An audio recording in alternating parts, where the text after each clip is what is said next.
Hello friends, day 102 and I've now come out of Glasgow.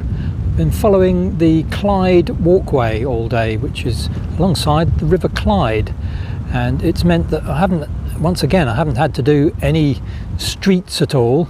It's all been along this Clyde Walkway, some of which has been beautifully kept and some parts of which are very, very neglected. I did manage to get some fruit in Glasgow this morning. You may think that's easy. Not in Glasgow, it's not. It's been a hot day today, but not anywhere near as hot as yesterday, and fortunately the clegs have stayed away. Clegs are horseflies that are very cunning, but very painful bites as well. Look them up, C-L-E-G.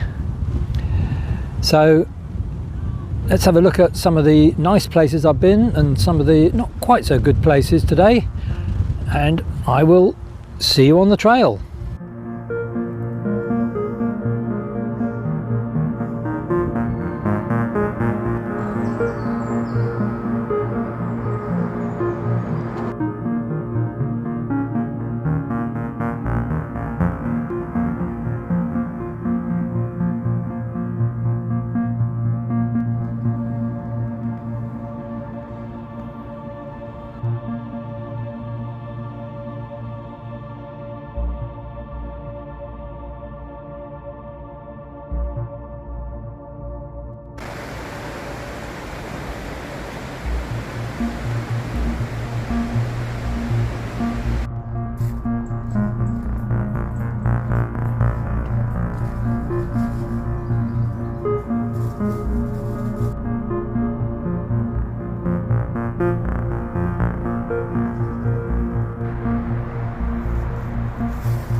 Slightly unusual room with a view tonight, given that it's farmland, but with 6 big tower blocks in the background.